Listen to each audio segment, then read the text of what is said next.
Hi, I'm Stevie Z, founder and president of Badly Bent Records and Blue Feather Studios. This is the Badly Bent Couch, I guess we're calling it. And I'm here with Badly Bent recording artist, wait for it, Badly Bent recording artist who just released his debut album, In the Beginning. Say Vybz. There we go. Alright, we're just talking about the songs on the album. And now we're going to talk about another of the tribute songs, the first of the 4 tribute songs on the album, Paying Respects. The 80s. The 80s. One of the, well, I guess you could say the first age of hip-hop. Major age of... My age of hip-hop, I discovered hip-hop, a buddy of mine at high school bought a Run-D.M.C. Record, Raising Hell. And that opened up the rabbit hole. And from there on it was just, yeah. It was over. Yep, it was over. And... just quickly, I grew up in Thunder Bay, Ontario. Pre-internet, you could not find a lot of hip-hop. You could not find a lot of hip-hop. St. James Stereo in Port Arthur used to carry the imports and stuff, so we used to go there to find the cool albums. And even then, it was already cassettes and stuff like that. So, speaking of cassettes, what is that weird sound at the beginning of the song? If you've heard it, and you don't know... You're about to if you haven't. For all you youngins. It's a cassette tape. It is. It is what we used to listen to albums on. This is a cassette tape. Where's the pen? Actually, pencil. Pencil, pen.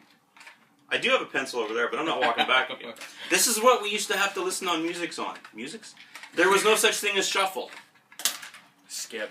And get off my lawn. So that is a cassette tape. Yep. So, we touched a little bit on it, but why break up all the different tribute songs? Why not just have one big 10-minute long... That would just be too long. Okay. No one would want to sit there for 10 minutes. I would. So would I, definitely. But the reason why I wanted, and we talked about doing that was because there was the eras. There was the beginning. There was the golden era, which was the 90s. And then there was beyond. But the 80s was the beginning. That's when record labels were saying no, but the artists, the hip-hop artists were saying yes. You know, this is what is going to be big. And then, bang. And then a couple of students named Rick Rubin and Russell Simmons got together in their dorm room and... Beastie Boys, LL Cool J were born. Yep. That was... So, this is one thing I really found interesting when I started working with you. By the way, I produced the album. This is why I'm here. Most hip artists don't want to acknowledge that there are people that came before them. There are people that influence them. I know there's a certain amount of bragging that most hip-hop artists do, which you don't do, which we'll get into later. But why did you want to? I mean, everybody else acts like they are the first and only hip-hop artist that ever lived, and they've never been influenced. Oh, exactly. And they try to pretend like nobody else ever existed. So why was it important to you to kind of bring everybody up to speed on your influences and the influences of hip-hop?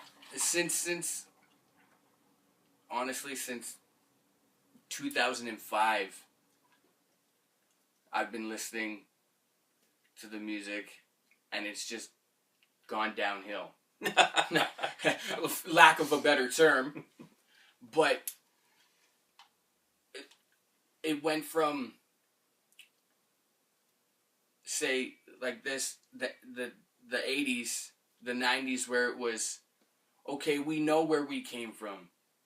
We know, we know that KRS-One, Run-D.M.C. Who?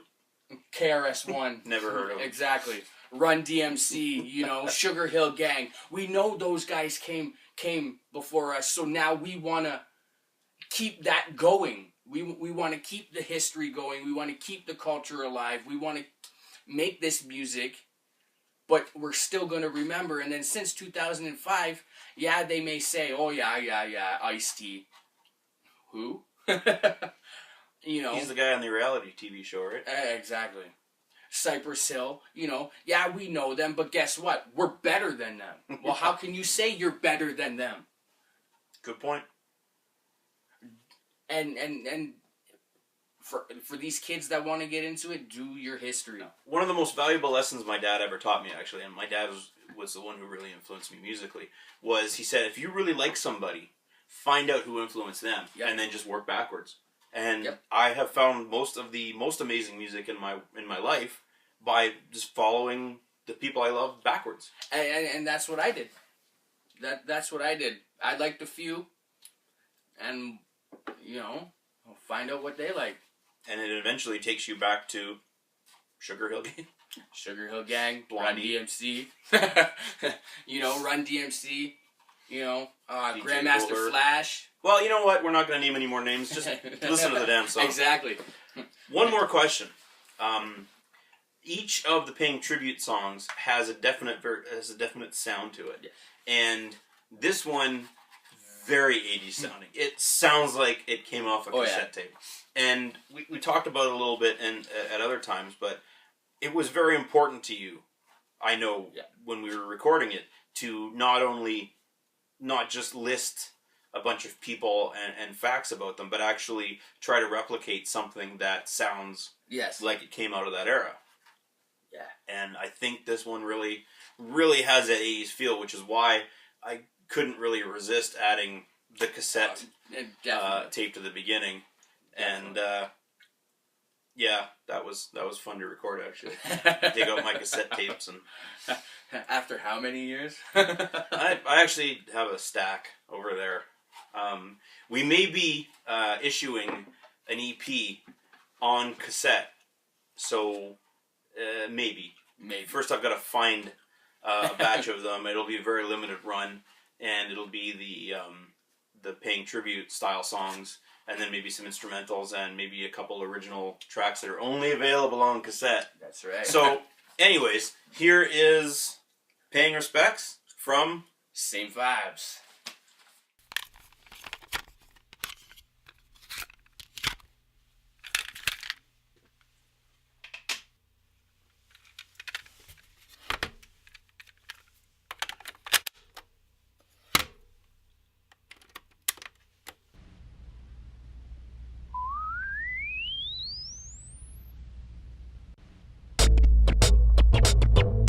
Yo, is this mic on?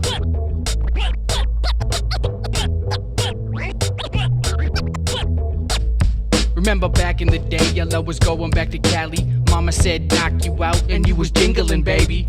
Run-D.M.C told you walk this way, and all you needed was Adidas shell toes with no laces. Schoolie D, Curtis Blow, and Kumo D, Biz Markie, Ice-T, Eric B, and Rakim. Then it was Public Enemy and NWA, screaming fuck the police and fight the power, bring the noise, cause all you needed was your boys. Storytelling was a habit, so they left it to rip.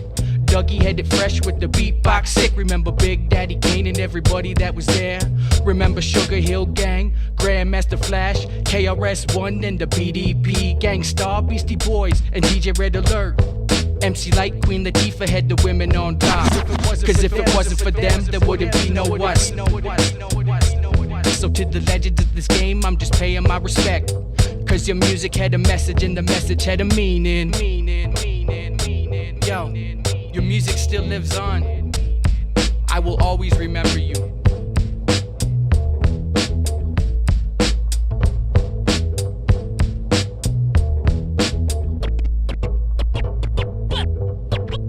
And everybody, that's real hip hop.